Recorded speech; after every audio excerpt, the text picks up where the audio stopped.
Hello everyone, welcome back to my channel. Today we are going to delve into the inclusive course, especially focus on chapter 3, 4 and 5.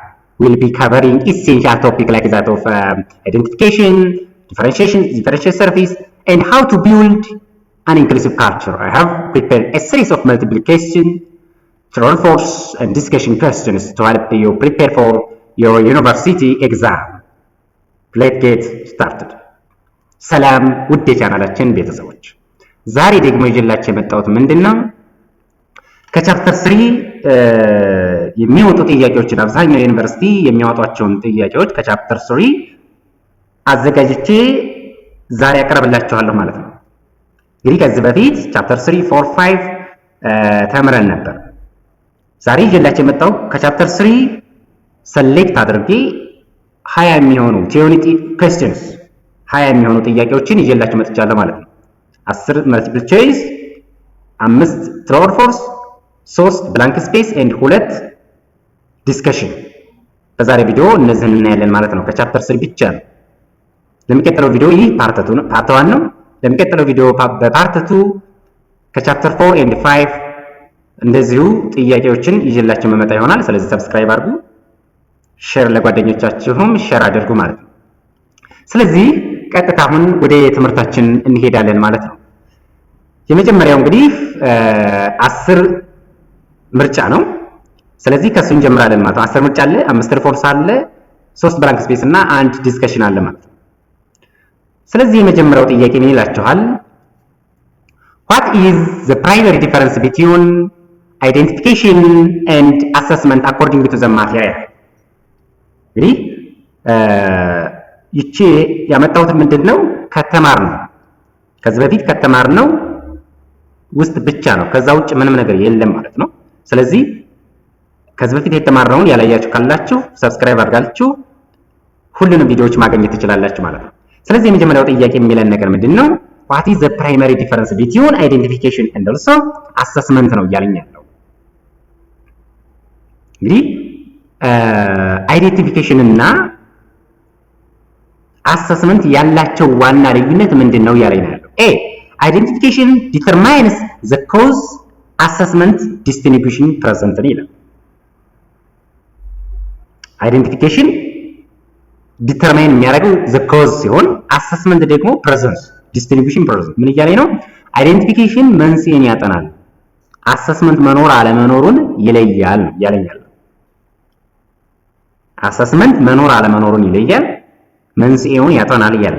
ቢ አይዴንቲፊኬሽን ዲስቲንጉሽስ ዘ ፕሬዘንት ኦር አብሰንስ ኦፍ ኤ ፕሮብለም፣ አሰስመንት ዲተርማይንስ ዘ ኔቸር። አይዴንቲፊኬሽን የአንድ ችግር መኖር ወይንም ደግሞ አለመኖርን የመለየት ሂደት ነው። አሰስመንት ደግሞ የችግሩን ባህሪ፣ ክብደትና አይነት መወሰኛ መንገድ ነው እያለ። አሰስመንት ዲተርማይንስ ዘ ኔቸር severity and the consequence ይላል። ራይት አሰስመንት የምንለው የችግሩን ባህሪ፣ ክብደትና አይነት መወሰኛ መንገድ ነው ይላል። ሲ ላይ እንግባ። አይዴንቲፊኬሽን is done by doctors, assessment is done by parents። ምንድነው እያለኝ? አይዴንቲፊኬሽን በወላጆች ይከናወናል፣ አሰስመንት ደግሞ አሰስመንት በወላጆች ይከናወናል፣ አይዴንቲፊኬሽን ደግሞ በሐኪሞች ይከናወናል እያለ ነው። there is no difference between the two ይላል። በሁለቱ መካከል ምንም አይነት ልዩነት የለም ይላል ማለት ነው። ስለዚህ እዚህ ጋር ማን ነው መልስ የሚሆነው? ቢ ነው። identification is distinguishing the present or the absence of a problem, right? assessment determines the nature, severity and consequence የሚለው መልሳችን ቢ ይሆናል ማለት ነው። right? ቢ ይሆናል ማለት ነው። እዚህ ጋር ኤክስፕላኔሽን ተቀምጦላችኋል። ምንም ከብድ ነገር የለውም። አይዴንቲፊኬሽን is the essential initial steps of spotting problems, while assessment is a department based process to understand the specific like severity and cause። እንግዲህ አይዴንቲፊኬሽን የምንለው ችግሩ መኖሩን የምናውቅበት የመጀመሪያው እርምጃ ሲሆን ኢኒሻል ስቴፕ ነው። የመጀመሪያው ችግሩን የምናውቅበት ነው አይዴንቲፊኬሽን ስል የምንለይበት ማለት። አሰስመንት ግን የምንለው በጥልቀት ገብተን የችግሩን ዝርዝር ሁኔታ የምናጠናበት ሂደት ነው ማለት ነው። ስለዚህ የዚህ መልስ የሚሆነው ቢ ይሆናል ማለት ነው። ወደ ሁለተኛው እንገባ። which factors is considered most significant in determining a disability impact on an individual life? ምን ይለናል? ሁለተኛው ጥያቄ የሚለን የአካል ጉዳት በአንድ ግለሰብ ህይወት ላይ የሚያሳድረው ተጽዕኖን ለመወሰን በጣም ወሳኝ የሚባለው ሁኔታ የትኛው ነው እያለኝ ነው። እንግዲህ የአካል ጉዳት በአንድ ግለሰብ ህይወት ላይ የሚያሳድረው ተጽዕኖ ለመወሰን በጣም ወሳኝ የሚባለው ሁኔታ የትኛው ነው የሚለን ነው። ኤ the individual support system የግለሰቡ የድጋፍ ስርዓት support system ነው ይላል። ቢ the nature of the disability የጉዳቱ ተፈጥሮ ነው ይለናል። እንግዲህ impact of an individual life እያል ተምረናል ቪዲዮ ላይ ያላያችሁ እንትን ማለት ትችላላችሁ ማለት ነው። ቢ the nature of the disability የጉዳቱ ተፈጥሮ። ሲ the individual personality የግለሰቡ ስብዕና። ዲ all of the above እንግዲህ መልሱ የሚሆነው ሁሉም ናቸው። ሁሉንም እያንዳንዳቸውን ተምረናል። ስለዚህ መልሱ የሚሆነው ምንድነው? ሁሉም ነው ማለት ነው። because the impact is not just about the physical condition. It is a mix of the disability nature, the person outlook and the support they get from others. እንግዲህ መልሳችን የሚሆነው ሁሉም ነው። ተጽዕኖ የሚወሰነው በጉዳቱ አይነት ብቻ ሳይሆን በሰውየው አመለካከት፣ በኑሮ ሁኔታውና ደግሞ በዙሪያው ባሉ ሰዎች ድጋፍ ጥምርት ነው ማለት ነው። ስለዚህ በእነዚህ በሁሉም ጥምርት ስለሆነ the answer must be D ይሆንላችኋል ማለት ነው። ወደ ሶስተኛው ነው። according to the document እንግዲህ እኔ ባስተማርኳችሁ ዶክመንት ላይ ነው ያለው እዛ ጋር እንድታገኙ ነው ማለት ነው። why does an acquired disability often cause a more negative reaction than a congenital one? አለ እዛው ዶክመንት ማለት እኔ ያስተማርኳችሁ ቪዲዮ ላይ አለ ቀጥታ ምንድነው እያለኝ ያለው አኳየርድ የሆነ በሂደት የመጣ ጉዳት በልደት የመጣ ጉዳት ኮንጀንሻል ከሱ ይልቅ ለምን አሉታዊ ስሜት ይፈጥራል ነው እያለኝ ያለው። ሞር ኔጌቲቭ ሪአክሽን ለምን ይፈጥራል ነው እያለኝ ያለው። ገብታችኋል? አኳየርድ ጉዳት ከኮንጀንሻል ጉዳት ለምን አሉታዊ ስሜት ይፈጥራል የሚል ነው። ኤ acquired disability are always more severe ምንድነው እያለኝ ያለው? ኤ ላይ በሂደት የመጣ ጉዳት ሁልጊዜ ከባድ ስለሆነ ነው እያለኝ። acquired disability are always more severe በሂደት የመጣ ጉዳት ሁልጊዜ ከባድ ስለሆነ ነው። ቢ congenital disability are always been present required less adjustment ቢላይ የሚለው ምንድነው? በልደት የመጣ ጉዳት ከመጀመሪያው ስለነበር አነስተኛ ማስተካከያ ወይንም ደግሞ አድጀስትመንት ስለሚፈልግ ነው እያለኝ ነው ቢላይ ማለት ነው። ሲ people with congenital disability ሲላይ ደግሞ እያለኝ ያለው ምንድነው? በልደት የመጣ ጉዳት ያለባቸው ሰዎች ድጋፍ ስለማይፈልጉ ነው ይላል። ራይት በልደት ወይም በውልደት በበርዝ የመጣ ጉዳት ያለባቸው ሰዎች ድጋፍ ስለማይፈልጉ ነው ይላል። ኮምፕሊት ሰፖርት acquired disability are only physical ዲላይ ደግሞ እያለኝ ያለው በሂደት የመጣ ጉዳት አካላዊ ብቻ ስለሆነ ነው እያለኝ። ስለዚህ ከዚህ ውስጥ መልሱ ማን ነው የሚሆነው? the answer must be B ነው የሚሆነው። ራይት መልሳችን የሚሆነው በልደት የመጣ ጉዳት ከመጀመሪያው ስለነበር አነስተኛ ማስተካከያ ወይም አድጀስትመንት ስለሚፈልግ አኳየርድ የምንለው በሂደት የመጣ ጉዳት ከኮንጀንሻል በልደት ከመጣ ጉዳት ከፍተኛ የሆነ አሉታዊ ተጽዕኖ ወይንም ስሜት ይኖረዋል ማለት ነው። ስለዚህ the answer must be B ብላችሁ ትይዙልኛላችሁ። እዚህ ጋር ስላልሽ ተቀምጦላችኋል። if you are born with a condition congenital it is part of your lifelong identified. If you get it later acquired you must go through a difficult adjustment period from your previous lifestyle ይላችኋል። ኤክስፕላኔሽኑም ተቀምጦላችኋል። እንግዲህ አንድ ሰው አካል ጉዳተኛ ሆኖ ከተወለደ በቃ ከኮንዲሽኑ ጋር በቃ ከሁኔታው ጋር አብሮ ያድጋል ማለት ነው። ራይት ነገር ግን ቆይቶ ጉዳቱ የደረሰበት ሰው የነበረውን አኗኗር ስለሚያጣ ለመላመድ በጣም ይከብደዋል ማለት ነው። ራይት በተፈጥሮ ጉዳት ደርሶበት ከተፈጠረ በተፈጥሮ ከሆነ በተፈጥሮ ስለሆነ ይለምዳል፣ ምንም ችግር የለውም። ነገር ግን ብዙ ጥሩ ያኗኗር ኑሮን መጨረሻ ላይ የሆነ አደጋ ቢደርስባችሁ ምን ያክል ነው እናንተ ለመቋቋም በጣም ይከብዳል። ስለዚህ ለዛ ነው congenital disability have always been present, require less adjustment የምንለው ማለት ነው። right? ወደ አራተኛው ጥያቄ ስንሄድ the document status that many negative effects of disability are actually due to A, the person impairment, B, restricted environment, C, lack of medication, D, bad luck። እዚህ ጋር እያለን ያለው ምንድነው የሚለን አራተኛው ጥያቄ ብዙዎች አካል ጉዳት አሉታዊ ተጽዕኖዎችን የሚያመጡት ከምንድነው ተብሎ ይታመናል። አብዛኛው የአካል ጉዳት አሉታዊ ተጽዕኖዎች የሚመጡት ከምንድነው ተብሎ ይገመታል እያለ ነው እየጠየቀን ያለው። ኤ the person impairment ከራሱ ከጉዳቱ ነው እያለኝ ያለው።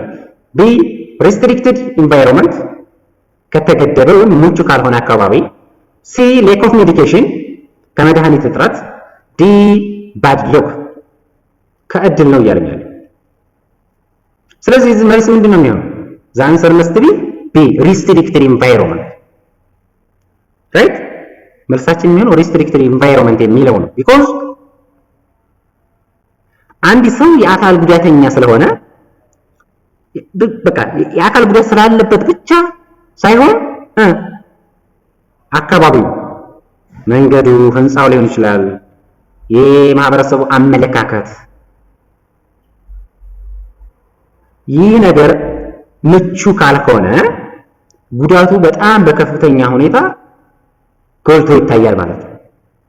ስለዚህ restricted environment የሚለው መልስ ይሆነናል ማለት ነው። እንግዲህ ብዙ የአካል ጉዳት አሉታዊ ተጽዕኖዎችን የሚመጡበት ከምንድን ነው ካል restricted ከሆነ environment ነው ማለት ነው። ወደ አምስተኛው ጥያቄ እንሂድ። in Maslow hierarchy of needs, intimate relationship and friends fall under which category? A, physiological needs, B, safety needs, C, belongingness and love needs, D, self actualization። እዚህ ጋር አምስተኛው ጥያቄ ምንድነው እያለን ያለው በማስሎ የፍላጎት ተዋረድ ወይም ማስሎ ሄራርቻ በምንለው ውስጥ ጓደኝነትና ፍቅር በየትኛው ይመደባል ነው እያለኝ ያለው። ፍሬንድ ሪሌሽንሺፕ ፍቅርና ጓደኝነት ከየትኛው ይመደባል ነው እያለኝ ያለው። ኤ ላይ ፊዚዮሎጂካል ኒድ ይላል፣ መሰረታዊ ፍላጎት ላይ ይካተታል አለ። ቢ ላይ የደህንነት ፍላጎት ወይም ሴፍቲ ኒድ ላይ ይካተታል እያለ ነው። ሲ ላይ belongingness and love needs right ምንድነው እያለኛል? የመርካት የመቀራረብ ፍላጎት it is love right። ሲ ላይ ዲ ላይ self actualization ራስን የማብቃት ፍላጎት ላይ ነው እያለኛል። ስለዚህ መልሳችን የሚሆነው ምንድነው? ሲ ነው right። የመርካት ወይንም ደግሞ የመቀራረብ ፍላጎት ላይ ይካተታል ማለት ነው፣ ፍቅር እና ጓደኝነት የምንለው ማለት ነው አኮርዲንግ ቱ በማስሎው ፍላጎት ማለት ነው። እሺ ወደ ስድስተኛው ጥያቄ እንሂድ። which types of prevention focuses on early intervention to detect disability condition at an early stage? A, primary prevention, B, secondary prevention, C, tertiary prevention, D, community prevention። ይህ ጥያቄ ምንድነው የሚለው? ስድስተኛው ጥያቄ አንድን የጤና ችግር ገና ሲጀምር መጀመሪያ ላይ ገና በጅማሬው ላይ ለይቶ ለማወቅ የሚረዳው የጥንቃቄ ወይንም የፕሪቬንሽን አይነት የትኛው ነው የሚለው ጥያቄው። ገና ሲጀምረን ችግሩ ወይም የጤና ችግሩ ገና መጀመሪያ ላይ ሲጀምረን ለይቶ ለማወቅ የሚረዳን የፕሪቬንሽን አይነት የትኛው ነው ሲጀምር ማለት ነው። ስለዚህ ምንድነው የሚሆነው? ሰከንዳሪ ፕሪቬንሽን መልሳችን የሚሆነው ቢ ነው። because primary prevents the problem from starting, secondary detect at its early to minimize impact, tertiary is about rehabilitation after the condition is established ማለት right። secondary prevention እንግዲህ ችግሩን ገና በቃ ቀድሞ በመለየት ተጽዕኖን እንዲቀንስ የሚያደርግ ሰከንዳሪ ፕሪቬንሽን ነው። ስለዚህ the answer must be B ይሆናል ማለት ነው። ወደ ሰባተኛው ጥያቄ እንሂድ። which professionals in the rehabilitation team focus especially on activities of daily living like dressing and cleaning? A physical therapist, B social worker, C occupational therapist, D audiologist. እዚህ ጋር እንግዲህ ጥያቄው ምንድነው የሚለን ሰባተኛ ጥያቄ በሪሃቢሊቴሽን ቡድን ውስጥ የዕለት ተዕለት ተግባራትን ለምሳሌ ምግብ መብላት፣ መልበስን እነዚህ ነገሮች የሚያስተምረው ባለሙያ ማን ነው ያኛለው? ራይት እነዚህ የሚያስተምረው ማን ነው? ምግብ መብላት፣ መልበስ የሚያስተምረው ባለሙያ ማን ነው የሚለው ፊዚካል ቴራፒስት ነው ይላል። ቢ ሶሻል ወርከር፣ ሲ ኦኩፔሽናል ቴራፒስት፣ ዲ ኦዲዮሎጂስት። the answer must be occupational therapist ነው። occupational therapist እንግዲህ ትኩረት የምናደርገው ምን ላይ ነው? ግለሰቡ በራሱ የዕለት ተዕለት ስራዎችን እንዲያከናውን ማብቃት ላይ ትኩረት አድርጎ የሚሰራ occupational therapist የሚባል ባለሙያ ነው ማለት ነው። ራይት While a physical therapist is focused on movement, occupational therapists specially help people regain the skills needed for daily functional living. ወደ ስምንተኛው ጥያቄ እንሂድ። What is the major objectives of community-based rehabilitation? A. To move person with disability to specialized hospital. B. To empower person with disability to maximize their ability within the community. C. To provide financial aid only. D. To find cause of disability. እንግዲህ የስምንተኛው ጥያቄ ምንድነው የሚለን? እንግዲህ የማህበረሰብ አቀፍ ተሐድሶ ዋና ዓላማው ምንድነው? ወይንም the major objective of community based ዓላማው ምንድነው ነው የሚለን። መጀመሪያው ላይ ኤ ላይ ምንድነው የሚለን? አካል ጉዳተኞችን ወደ ሆስፒታል መውሰድ ብቻ ነው ያለ። to move disability to specialized hospital. to empowers አካል ጉዳተኞችን በማህበረሰባቸው ውስጥ ያላቸውን አቅም እንዲያሳድጉ ማብቃት ነው ይላል። to empower a disability to maximize the ability to within their community. See to provide financial aid only. የገንዘብ ድጋፍ ብቻ መስጠት። D to find cause of disability. ይህ ደግሞ የአካል ጉዳትን መንስኤ መፈለግ ነው ይላል። ስለዚህ መልሳችን የሚሆነው ቢ ነው። አካል ጉዳተኞችን በማህበረሰባቸው ውስጥ ያላቸውን አቅም እንዲያሳድጉ ማብቃት፣ ኢምፓወር እንዲያሳድጉ ማብቃት መቻል ነው ማለት ነው። ይህ ነው መልሳችን የሚሆነው። ዓላማው ዋናው ዓላማው major objective of community based rehabilitation ምንድነው ማለት ነው? to empower disability to maximize their ability within the community የሚለው ይሆናል ማለት ነው። ወደ ዘጠነኛ ላይ እንግባ። ዘጠነኛ ላይ ምን ይለናል? double disadvantage in the context of Ethiopia refers to A. having different disability, B. being a male with a disability, C. having a disability and lacking access to service in rural area, D. having a disability and being old. እንግዲህ እዚህ ጋር መልሳችን ምንድነው የሚሆነው? እንደ ኢትዮጵያ ተጨባጭ ሁኔታ ደብል ዲስአድቫንቴጅ የምንለው ነገር ደብል ዲስአድቫንቴጅ የሚባሉት እነማን ናቸው? ስለዚህ መልሳችን የሚሆነው ሲ ላይ ያለው having a disability lacking access to service in rural area የሚለው መልሳችን ይሆናል። በገጠር እየኖሩ አገልግሎቶችን የማያገኙ አካል ጉዳተኞች የሚለው መልሳችን ይሆናል ማለት ነው። the answer must be C። እንግዲህ በገጠር የሚኖሩ አካል ጉዳተኞች በአንድ በኩል ጉዳቱ አለ፣ በሌላ በኩል ደግሞ የአገልግሎት እጥረት ስላለባቸው እጥፍ ተጎጂ ይባላሉ ማለት ነው። ወይም ደግሞ ደብል ዲስአድቫንቴጅ ይባላሉ ማለት ነው። ስለዚህ መልሳችን የሚሆነው ሲ ላይ ያለው ነው ማለት ነው። አስረኛ ላይ እንሄድ። which of the following is an attitudinal barrier to employment for person with disability? A. lack of ramps in the office, B. perceiving person with disability object of pity, or less productive, C inaccessibility transportation, D lack of braille materials። እዚህ ጋር ምንድነው እያለኝ ያለው? አስረኛው ጥያቄ እንረዳው ኮንሰፕቱ። የአካል ጉዳተኞችን የስራ ዕድል ከሚያደናቅፉ የአመለካከት እንቅፋቶች attitudinal barrier ውስጥ የሚመደበው የትኛው ነው? ራይት እንግዲህ የአካል ጉዳተኞችን የስራ ዕድል ራይት ኢምፕሎይመንት ማለት ነው። እነሱን የሚያደናቅፉ የአመለካከት ወይም attitudinal barriers ከነሱ ውስጥ የሚካተት የትኛው ነው እያለ ነው። ኤ ላይ እያለን ያለው ምንድነው? ለህንጻው ለምሳሌ ለህንጻው መወጣጫ ራምፕ አለመኖሩ ነው እያለ ነው። ቢኤስ እንገባ ደግሞ አካል ጉዳተኞችን እንደ የምህረት ወይም የእርዳታ ዕቃ አድርጎ ማየት ነው ይላል። ሲላይ ደግሞ ምን ይለናል? የትራንስፖርት አገልግሎት አለመኖር። ዲ ላይ ደግሞ ምንድነው የሚለን? የብሬል መጽሐፍት አለመኖር ነው እያለኛል። ስለዚህ መልሳችን ሊሆን የሚችለው ዲ ላይ ያለው አይደል?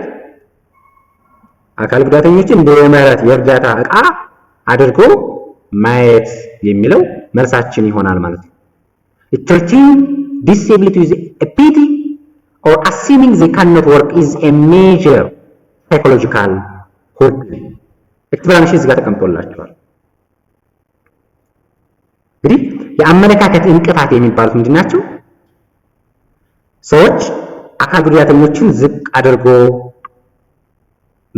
ማየት ወይም ደግሞ አቅም እንደሌላቸው አድርገው የሚያስቡበትን መንገድ ነው ማለት ነው። ስለዚህ ይህ ነው አንደኛው ማለት ነው። attitudinal barrier to employment for person with disability ለሚለው መልስ የሚሆነን answer must be B ይሆናል ማለት ነው። አሁን እንግዲህ ምርጫ ጨርሰናል። ወደ ትርፎርስ ጥያቄ 5 ትርፎርስ ጥያቄዎች አሉ። እነሱን እንስራ። የመጀመሪያው ምን ይላል? identification is a process usually carried out by a single expert working alone። ምንድነው እያለኝ ያለው? አይደንቲፊኬሽን አንድ ባለሙያ ብቻውን የሚከውነው ስራ ነው እያለኝ። አይደንቲፊኬሽን የምንለው አንድ ባለሙያ ብቻውን ሲንግል ኤክስፐርት ወርኪንግ አለው ብቻውን የሚያከናውነው ስራ ነው እያለኝ። አንሰር መስት ቢ ፎልስ ራይት፣ ትክክል አይደለም። ምክንያቱም አይደንቲፊኬሽን የምንለው ነገር እንግዲህ ወላጆችን፣ ጤና ባለሙያዎችን፣ ስነ ልቦና ባለሙያዎችን እና ደግሞ ሌሎችንም የሚያካትት ምንድነው ብለናል? ቲም ወርክ ነው ብለናል። it is a team work process involving parents, health professionals, psychologists and more። ስለዚህ ሲንግል ኤክስፐርት አይደለም ማለት ነው። አንድ ባለሙያ ብቻውን የሚያከናውነው ስራ አይደለም። ወደ ሁለተኛው ጥያቄ እንሄድ። disability inclusion means provide exactly the same service to everyone regardless of their need ይላል። ይሄ ፎልስ ነው የሚሆነው። ምክንያቱም ኢንክሉዥን የምንለው ነገር ምን ማለት ነው? ለሁሉም ሰው ፍላጎትን ሳያገናዝቡ አንድ አይነት አገልግሎት መስጠት ማለት ነው እያለ ነው ያለው። ለሁሉም ሰው ፍላጎትን ሳያገናዝቡ አንድ አይነት አገልግሎት መስጠት ነው እያለ ነው። the same service to everyone regardless of their needs ነው እያለ ነው። ስለዚህ it is false፣ መልሱ ትክክል አይደለም። ኢንክሉሲቭ ማለት ምን ማለት ነው? ፍላጎትን መሰረት ያደረገ ዲፈረንሺየትድ ሰርቪስ የተለያዩ የአገልግሎት አይነቶችን ማቅረብን የሚጠይቅ ነው ኢንክሉሲቭ የምንለው። እዚህ ጋር ግን እያለኝ ያለው ምንድነው? ለሁሉም ሰው ፍላጎቱን ሳያገናዝቡ አንድ አይነት አገልግሎት መስጠት ነው እያለኝ ያለው። ስለዚህ this is not false ነው መልሱ የሚሆነው ማለት ትክክል አይደለም። እሺ እዚህ ኤክስፕላኔሽን ስለተቀመጠላችሁ ችግር የለም። if an individual defines themselves primarily by their physical looks, disability is likely to have a more negative impact on them። ይህች ጥያቄ ምንድነው የምትለን? አንድ ግለሰብ ራሱን የሚመዝነው በውጫዊ ማለት በቁንጅናው ሊሆን ይችላል ማለት ወይም በቁንጅናው በመኑ ከሆነ ነው። አካል ጉዳቱ በህይወቱ ላይ የሚያሳድረው አሉታዊ ወይም ኔጌቲቭ የሆነው ተጽዕኖ ከፍተኛ ይሆናል ነው እያለኛል። ራይት መልሱ ትክክል ነው። ራይት ነው። በቃ የመልሱ አንድ ግለሰብ ራሱን በቃ የሚመዘበው ምን ነው? በቃ በቁንጅናው ከሆነ የሆነ ሰዓት እዛ ቁንጅናው ላይ የሆነ አደጋ ቢደርስበት ከፍተኛ ኔጌቲቭ የሆነ ተጽዕኖ ነው ማለት የሚደርስበት right ለውጫዊ ገጽታው ትልቅ ቦታ የሚሰጥ ሰው በአካሉ ላይ የሚመጣን ለውጥ ለመቀበል በጣም ይከብደዋል right በቃ የሆነ አደጋ ሲደርስ በጣም ይከብደዋል ያንን ጉዳት ለመቀበል ምክንያቱም እሱ ምንድነው ግለሰቡ ራሱን የሚመዝነው በምን ስለሆነ ውጫዊ ባለው ቁንጅናው ስለሆነ ማለት ነው ያ ቁንጅና ሲጠፋ ደግሞ በጣም ይከብደዋል ማለት ነው ስለዚህ it is more negative impact ነው የሚደርስበት ስለዚህ ይሄ መልሱ ትክክል ነው ማለት ነው እሺ ወደ ሌላ ጥያቄ እንሄድ ደግሞ secondary prevention involves actions to avoid or remove the cause of a health problem before it arises ይላል ከተለው ጥያቄ secondary prevention ማለት የጤና ችግር ከመከሰቱ በፊት መንስኤውን ማስወገድ ነው ይላል የጤናው ችግር ከመከሰቱ በፊት መንስኤዎቹን ማስወገድ ነው ይላል ነው secondary prevention ነው አይደለም ኖ this is false ነው መልሱ ትክክል አይደለም እዚህ ትክክል አይደለም ማን ነው መሆን ያለበት ታዲያ መንስኤውን የሚያስወግደው ማን ነው primary prevention ነው እንጂ secondary prevention አይደለም ነው እዚህ ጋር secondary prevention ግን ምንድነው የሚያደርገው ቀድሞ የመለየት ስራ ነው የሚሰራው እንጂ ምን ያደርግም መንስኤውን አያስወግድም የጤና ችግሩ ከመከሰቱ በፊት ቀድሞ መንስኤውን ማስወገድ የሚችለው ፕራይመሪ እንጂ secondary prevention አይደለም ብላችሁ እዚች ጋር ያዝልኝ ፎልስ ነው ማለት ነው እዚህ ጋር ኤክስፕላኔሽን ማስቀምጬላችኋለሁ assistive technology is intended to compensate for a handicap and increase autonomy ይላል ይሄ ትክክል ነው አጋዥ ቴክኖሎጂ አካል ጉዳተኞችን ራሳቸውን ችለው እንዲንቀሳቀሱ ይረዳል right assistive technology እንግዲህ ብዙ አካል አይነ በስር የሆነው መስማት የማይችሉ ብዙ በቃ assistive የሆኑ ቴክኖሎጂን ተጠቅመው ራሳቸውን ችለው እንዲንቀሳቀሱ የሚያደርግ ነው የሚለው this is right ትክክል ነው ቴክኖሎጂ እንግዲህ የሰዎችን የጉዳት ተጽዕኖ በመቀነስ የነጻነትን አድማሳቸውን ነፃ ሆኖ እንዲኖሩ የሚያደርግ ነፃነትን የሚያሰፋ ነው ማለት ነው ስለዚህ የዚህ መልስ ምንድነው የሚሆነው ትሩ ይሆናል ማለት ነው አሁን ደግሞ ሶስት ብላንክ ስፔስ አለች እሷን እንስራ የመጀመሪያው ምን ትላለች blank is the process designed to elevate function and improve the quality of life of those with disability through goal based activity እሺ እዚህ መልስ ምንድነው የሚሆነው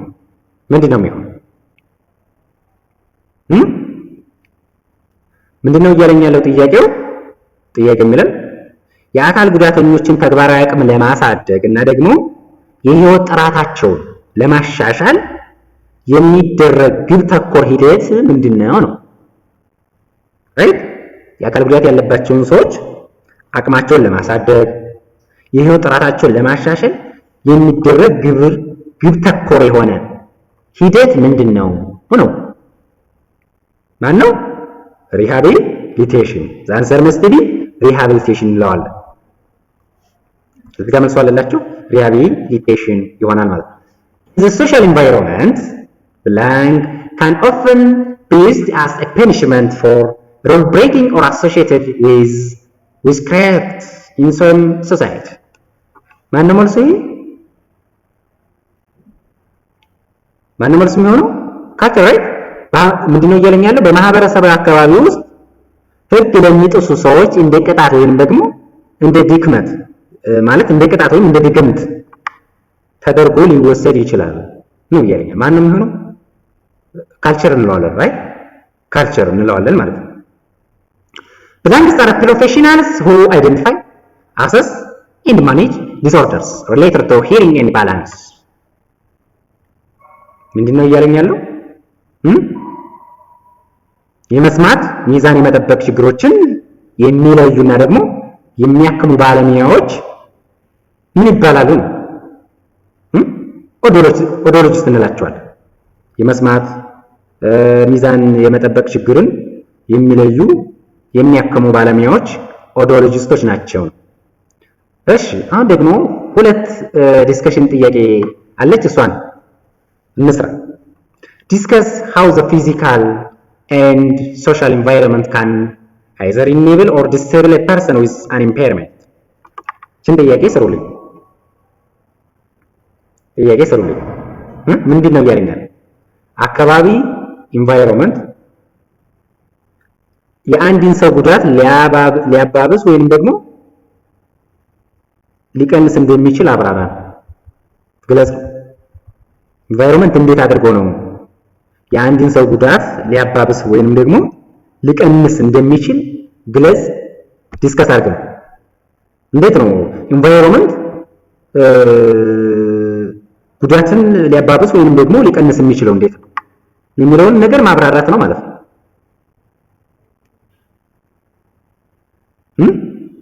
እንዴት ነው የሚያባብሰው? እንዴት ነው የሚቀንሰው? ኢንቫይሮንመንት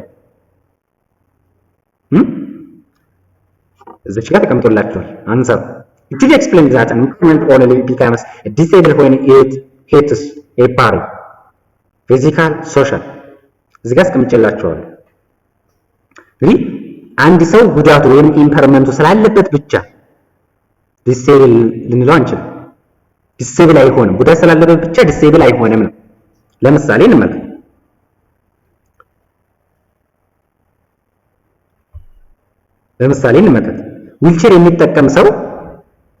ዊልቸር የሚጠቀም ሰው የሚኖርበት ህንፃ ራምፕ ካለውና መጸዳጃ ቤቱ ምቹ ከሆነ ጉዳቱ ስራውን አይከለክለውም ማለት ነው። ነገር ግን ደረጃ ብቻ ካለ አካባቢው ሰውየውን ዲሴብል ያደርገዋል ማለት ነው። ማህበራዊ አመለካከቱም እንደዛው ነው የሚሆነው right። ስለዚህ physical a person is a wheelchair is enabled if there are ramps success but disabled if there are only stars social። ስለዚህ እነዚህ ሁለት ኤክስፕላኔሽን ስላስቀምጥኩላችሁ ቀላል። ወደ ሁለተኛው ጥያቄ እንግባ። explain the three levels of prevention strategies for disability and give an example for each ነው የሚለው። ሶስቱን የፕሪቬንሽን አይነቶች በምሳሌ አስረዱ፣ አብራሩ ነው እያለኛል። የመጀመሪያው ምንድነው? ፕራይመሪ ፕሪቬንሽን ራይት። የሁለተኛው ሰከንዳሪ፣ ሶስተኛው ተርሺየሪ። እሺ ፕራይመሪ ፕሪቬንሽን የምንለው ምንድነው? ፕራይመሪ ፕሪቬንሽን የምንለው ምንድነው? ችግሩ ሳይከሰት መከላከል ማለት ነው። ለምሳሌ ክትባት መውሰድ ሊሆን ይችላል፣ ወይንም ደግሞ የተመጣጠነ ምግብ መመገብ ሊሆን ይችላል። ያ ፕሮብለም ሳይከሰት መጀመሪያ መጠንቀቅ፣ አስቀድሞ መጠንቀቅ ወይም አስቀድሞ መከላከል ማለት ነው። ይሄ ፕራይመሪ ፕሪቬንሽን ይባላል። ሰከንዳሪ ፕሪቬንሽን ደግሞ ገና ችግሩ ሲጀምር መለየት ነው። ችግሩን መለየት ነው። ምሳሌ ነው፣ ህፃናቱ ላይ የመስማት ችግር መኖሩን ቀድሞ መመርመር ነው። ይህ ሰከንዳሪ ፕሪቬንሽን የምንለው። ተርሺየሪ ፕሪቬንሽን የምንለው ደግሞ ያ ችግሩ ከተከሰተ በኋላ ማለት ተጽዕኖ ከተከሰተ በኋላ ተጽዕኖውን መቀነስ ነው። ለምሳሌ የአካል ብቃት እንቅስቃሴ መስራት ማድረግ፣ እነዚህ ነገሮችን ማድረግ ነው ማለት ነው right። ኤክስፕላኔሽን አስቀምጬላችኋለሁ before it starts example good nutrition or vaccination። እንግዲህ ፕራይመሪ ፕሪቬንሽን ለምሳሌ እዚህ ጋር ክትባት መውሰድ ሊሆን ይችላል፣ ወይም ደግሞ የተመጣጠነ ምግብ መመገብ good nutrition or vaccination። ሰከንዳሪ ማለት early intervention or detection example screening children for hearing loss early። ሰከንዳሪ ፕሪቬንሽን የምንለው ደግሞ ችግሩ ገና ሲጀምር ምን ማድረግ መለየት። ምሳሌ እዚህ ጋር አስቀምጬላችኋለሁ ስክሪኒንግ የሚለው ህፃናቱ ላይ የመስማት ችግር መኖሩን መመርመር ወይም ማወቅ ነው። ተርሺየሪ ደግሞ rehabilitate to reduce the impact of an existing condition ማለት ነው። ተርሺየሪ ፕሪቬንሽን የምንለው ምሳሌ ፊዚካል ቴራፒ for someone with a musculoskeletal impairment። ይሄ ደግሞ ጉዳት ከደረሰ በኋላ ተጽዕኖ መቀነስ ነው። ለምሳሌ የአካል ብቃት እንቅስቃሴ መስራት ነው ማለት ነው። ስለዚህ በዚህ መልኩ እንግዲህ እንጨርሳለን ማለት ነው። ከቻፕተር 3 እንግዲህ ያወጣኋቸው ጥያቄ ለፋይናል የሚያዘጋጃችሁ አብዛኛው ዩኒቨርሲቲ ትኩረት አድርገው የሚያወጡባቸውን ነው ይዤላችሁ የመጣሁት። በሚቀጥለው እንግዲህ ከቻፕተር 4 እና 5 በአንድ ላይ አጠቃልሌ በአንድ ላይ ፓርት 2 ብዬ ይዤላችሁ የምመጣ ይሆናል። ሰብስክራይብ አድርጉ፣ ሼር አድርጉ ማለት ነው። እንግዲህ በተከታታይ ይዤላችሁ እመጣለሁ። ነገም ልለቅላችሁ እችላለሁ፣ ዛሬም ልለቅላችሁ እችላለሁ ማለት ነው። ፓርት 2 ማለት ነው። ከቻፕተር እና 4 እና 5 ያሉ ጥያቄዎችን ደግሞ ዛሬውኑ እለቅላችኋለሁ ማለት ነው። ራይት። ስለዚህ ሰብስክራይብ አድርጉና ጠብቁ ማለት ነው። በዚህ መልኩ እንግዲህ እንጨርሳለን። ሰላም ሁኑ።